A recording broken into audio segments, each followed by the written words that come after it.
Hi guys, welcome back to my YouTube channel. On today's tutorial I'll be sharing with you guys how I made this wide leg palazzo pants.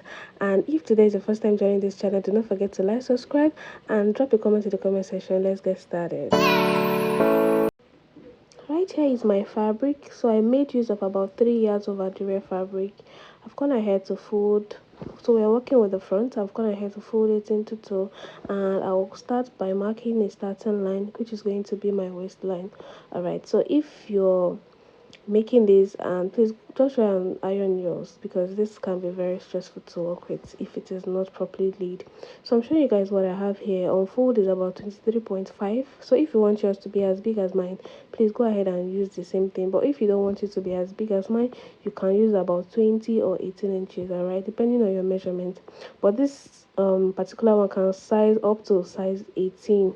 So now around the starting line, that's the waistline, I'm going to be minusing 2 inches, which is for my waistband, and I'm going to mark my crouch line. Now my crouch line normally is about 10 inches, but because it's a palazzo and it is very big, so the bigger it is, the more crouch you want to have. So I went ahead to mark about 12.5. That's extra 2.5 to my actual crouch line. So I'll go ahead and connect that. And after that, I would also mark my hip line.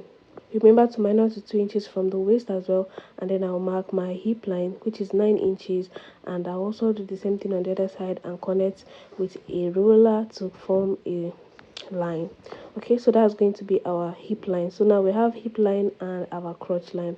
So after extending that, we are going to go ahead and start putting our measurement. You're going to divide your your hip divided by 4, and I'm just marking that, which is 10 inches. Then from here you can add as much allowance as you want, or as much ease. Okay, so for me I added about 8 inches. If you want yours to be a little bit smaller, you can add about maybe from 5 inches or from 4 inches. Okay, if you don't want it to be too big, please don't do this thing. But if you want it exactly the way mine came out, just do as I did here, and you will have a very nice trouser that you love. After doing that, I just connected it into a straight line up onto the waistline, as you can see, and I'm trying to make my line as visible as possible so you guys can see. So now we have our crotch line, and yes, we have our hip line. Now around that crotch line, extending that line, and I'm going to be marking my crotch extension. Normally for this, we normally divide my hips by 20, which will be giving me about 2 inches or so.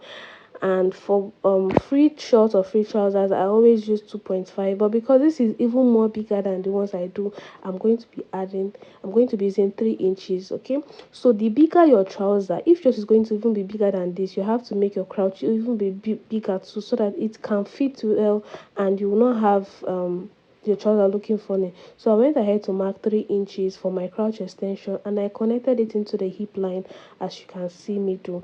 Now around the waistline, I went in by half an inch. This is to make the waistline to relax well on your body, and you don't have foldings around your crouch line. And I will just go ahead and connect it back into the hip line. And after doing that, I will go ahead and measure what I have. I'm going to be measuring my trouser length. Okay, so I worked up with about 43 to 44 inches, and I'll just go ahead and measure that. I'm sorry I couldn't capture it very well, but just go ahead and measure your trouser length and cut it off. And after doing that, the next thing we're going to be doing is to determine the wideness of our trouser. Remember, this is a wide leg palazzo. You don't want it to be small, so I'm going to be making use of what I have on my crouch line. So I'm going to be measuring the whole of my crouch, including the crouch extension. So I'm going to measure what I have there, and I'll place it on the trouser length. Okay, so that's what I will still have there. If you want yours to be smaller around the leg side, that's the hem, they can reduce it. But for me, I did exactly what I have there. It's a wide leg palazzo, so you don't expect it to look small there.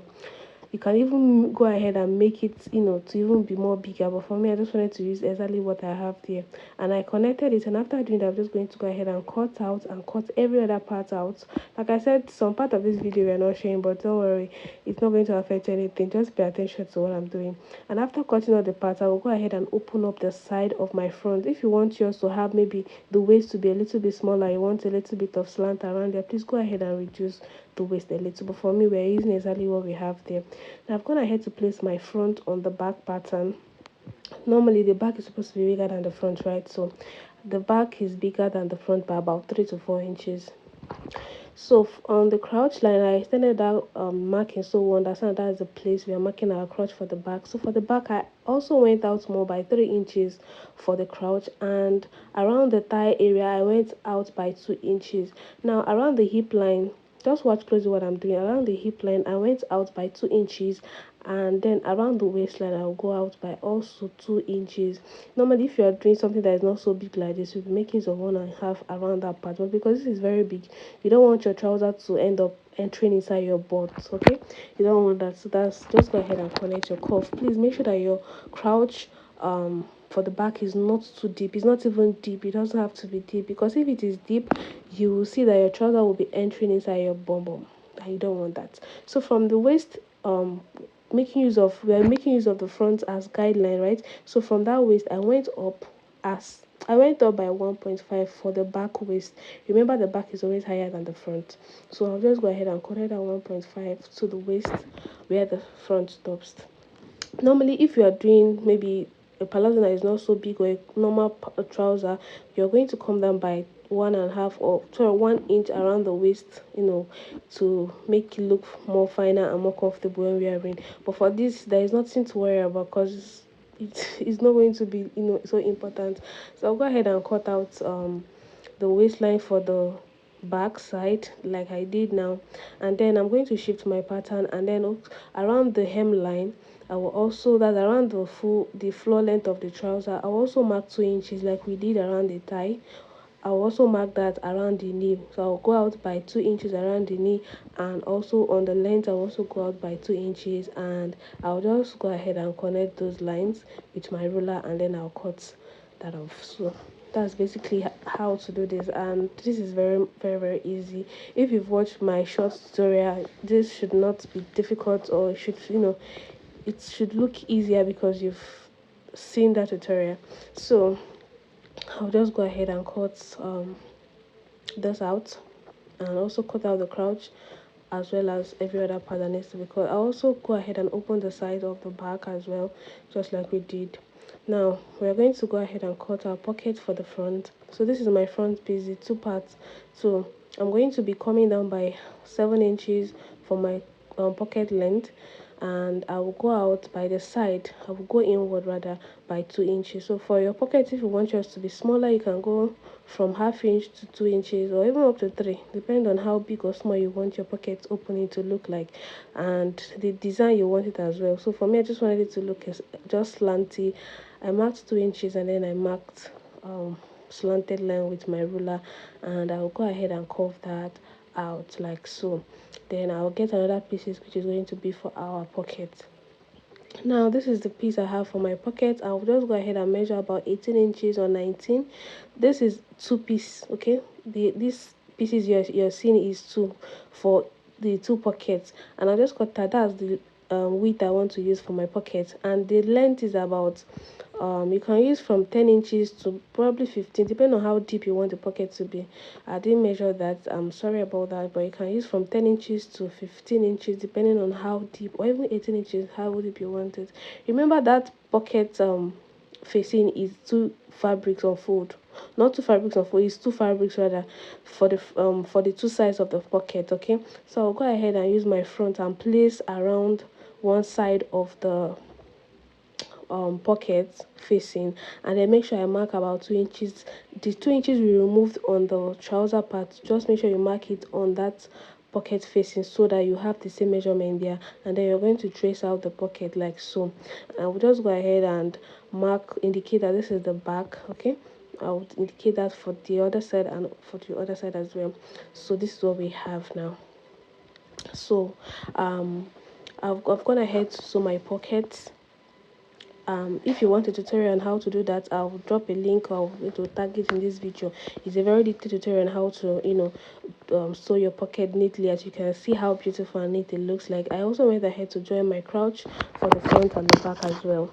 Okay, so this is what we have so far. You can see that this trouser is very big. Okay, so if you don't want yours to be this big, please reduce it. Now I'm going to go ahead to join the sides of my trouser. I'll go ahead and join it by 1 inch on both sides. I'll also join my crouch by 1 inch. If you want, you can do ½ inch. All right, so and after doing that, I'll come and show you guys.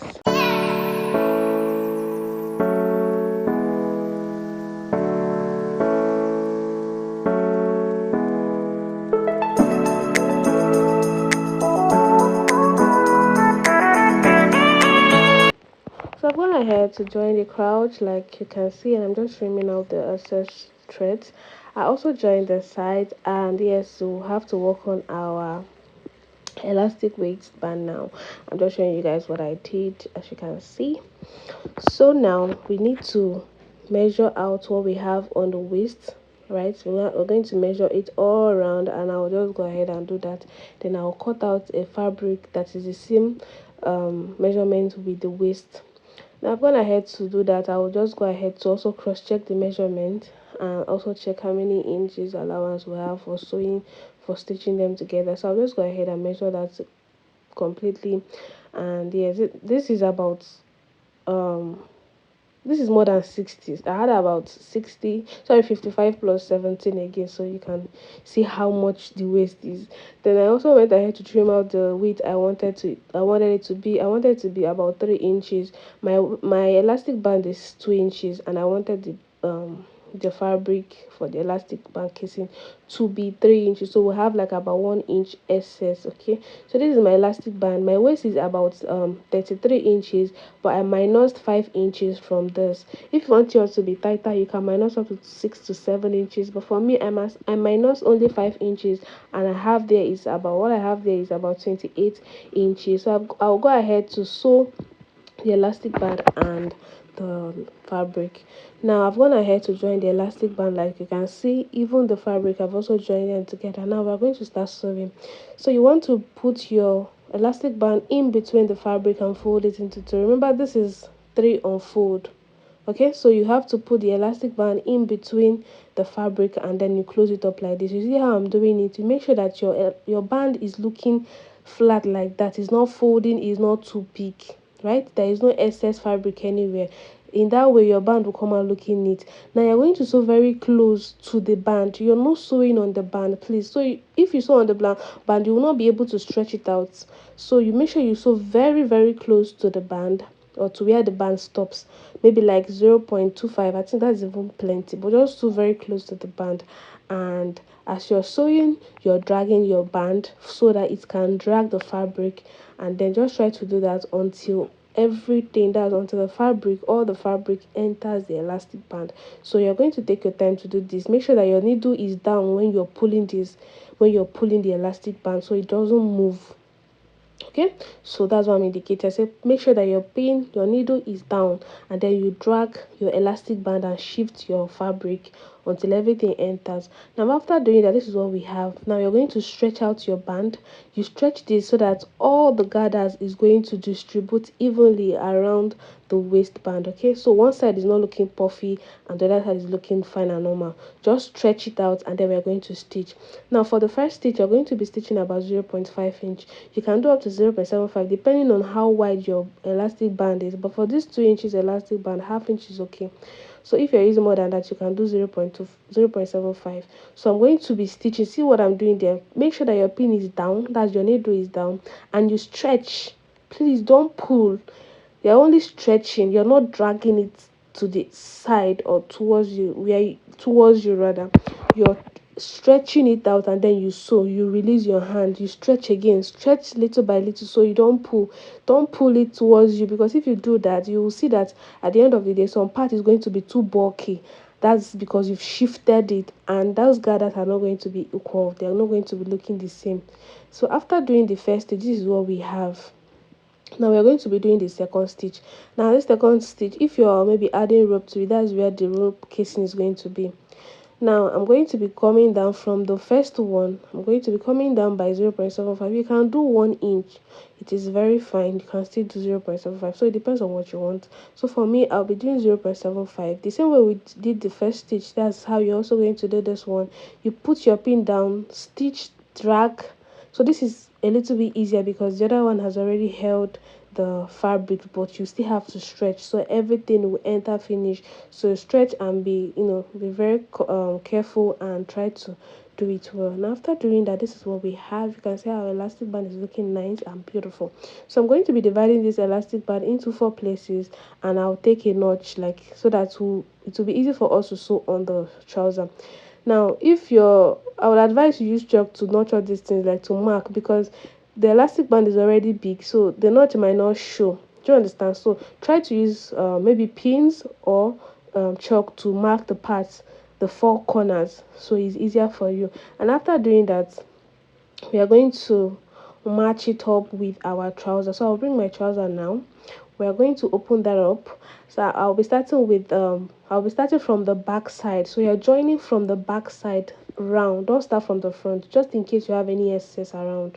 Okay, so you're going to match one of those points to the back. You determine where you want to be, the front or the back of, the waistband, because sometimes they don't really look alike, you know. So you're going to pin the first point to the center, that's the center crouch, and then the second one is going to be for the side. Okay, you're also going to pin the other side and then pin the center front. In that way, it's easy for you to stretch out. And if you're sewing, because this is a very big palazzo, if you're doing that and it doesn't really align, just go ahead and pleat a little, finish. And after doing that, this is what we have. I also go ahead and fold the trouser leg, and you see how nice it is. I really love this so much. And if you've watched to this point, you've not subscribed, I don't know what you're waiting for. Please subscribe, drop a comment, and support the channel. See you in my next video. Bye.